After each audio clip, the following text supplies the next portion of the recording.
Está escrito em Gênesis capítulo 3, versículo 17, o seguinte: E ao homem, Deus declarou: Visto que você deu ouvidos à sua mulher e comeu do fruto da árvore da qual eu lhe ordenara que não comesse, maldita é a terra por sua causa.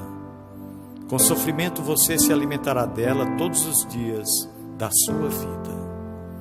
Meu irmão, minha irmã, teologicamente podemos afirmar que a falta de cuidado com a natureza é pecado gravíssimo.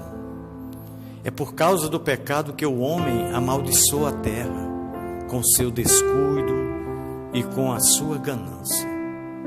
O próprio livro das origens, o livro de Gênesis, nos dá o contorno dessa tragédia, quando diz: maldita é a terra por sua causa. Nosso parâmetro, no entanto, não pode ser a maldição humana, mas a bênção divina para a terra. Na narrativa da criação, nós temos duas expressões. Uma é várias vezes aplicadas à obra geral: Deus viu que ficou bom. E a outra é usada no contexto da criação dos seres vivos, os humanos incluídos. Diz a palavra de Deus que Deus os abençoou. Devemos aceitar a bênção divina e rejeitar a maldição humana. Mas como? Primeiramente, precisamos entender que uma terra livre dos males seja possível apenas na nova terra, que é o céu onde Jesus nos aguarda. Somos hoje chamados a cuidar da terra onde habitamos. O mandamento divino para a criação em Gênesis capítulo 1 não foi revogado na queda em Gênesis capítulo 3. Não. Tanto não foi que Deus renova ao longo da Bíblia o cuidado que devemos ter com toda a sua obra, que inclui os seres humanos, os animais e o meio ambiente. Com o pecado, essa tarefa ficou difícil, mas compete ao homem cuidar da terra. A criação será redimida, mas enquanto isso não acontece, a criação geme e espera que os filhos de Deus se manifestem. Em segundo lugar, nós precisamos ter convicção que a questão ecológica jamais será plenamente resolvida por causa da queda. A redenção da terra e a redenção da humanidade não são tarefas separadas, pois Deus quis assim. Isso está em Romanos 8, versículos 19 e 21. E o terceiro ponto é que o modo como o homem trata tem uma dimensão escatológica. Porém, não é tarefa do homem dar uma mãozinha para que o fim venha logo. A volta de Jesus está nas mãos do soberano Deus. Nossa missão como cristãos aqui na terra é anunciar Jesus, é sermos luz, é sermos sal da terra. Nós cristãos reunidos precisamos crer que o universo e o ser humano foram criados por Deus para a sua glória. A vida e o universo, em todos os sentidos, foram dados ao ser humano como um presente de Deus.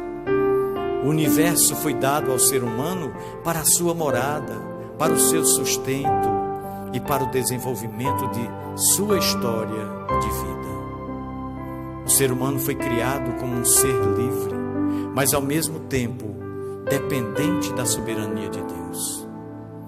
Deus delegou ao ser humano a gestão sábia, criativa e sustentável de sua vida e da natureza.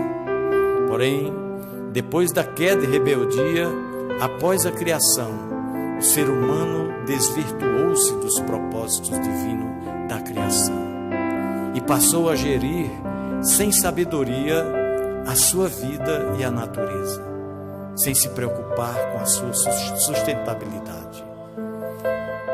Que o Evangelho de Jesus Cristo traz não somente a restauração espiritual do ser humano, mas uma nova vida e esperança à humanidade. que os ideais do Evangelho de Jesus Cristo recuperam os ideais originais da criação, reconciliando-a com o Criador. Neste sentido, podemos declarar que ao longo da história, o ser humano ultrapassou os limites da gestão sustentável da natureza e que, por conta dessa atitude, o planeta Terra está em perigo, está gemendo. Já não é possível mais o ser humano continuar a ser um consumidor da realidade da vida e do planeta Terra. Os dilemas ambientais e ecológicos não afetam apenas o cosmos, mas também a natureza humana, e neste sentido o ser humano como um microcosmos também tem prejudicado a sua saúde física, mental, emocional, social e sobretudo espiritual, pelo inconsequente e imediatista estilo de vida adotado. Os cristãos em geral têm se preocupado mais com a redenção espiritual do ser humano e nem sempre têm considerado o ser humano e a vida em todos os seus aspectos. Por fim, devemos conclamar que os cristãos de toda a terra busquem compreender que o Evangelho todo é para todo ser humano e para o ser humano todo, incluindo a sustentabilidade da vida humana e da natureza. Cada ser humano deve assumir o compromisso de cuidar com sabedoria, criatividade e sustentabilidade de sua vida, de seus relacionamentos e da natureza. Os empresários devem assumir o compromisso de participar da preservação do ambiente em seus mais variados aspectos, seja social, ecológico, distribuição justa de bens e oportunidades para todos. Os empreendimentos imobiliários sejam planejados e executados de modo a preservar o meio ambiente e a transformar o planeta Terra numa habitação segura para a vida humana. Que a educação ambiental e para a vida seja incluída na formação do sujeito histórico desde a sua infância em nossa nação.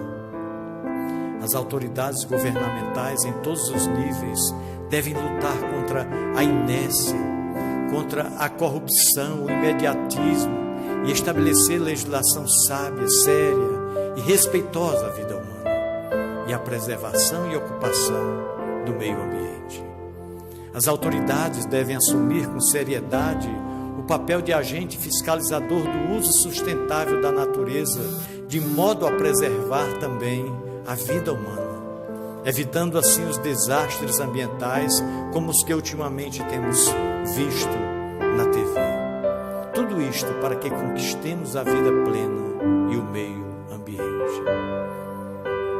Devemos exaltar o nosso Criador com uma seleção de ideias e de ações que possam honrar o nome de Deus, no cuidado com as nossas vidas, com o trato nos nossos relacionamentos e com o zelo em relação ao meio ambiente. Pensemos nisso. No amor de Cristo. Amém.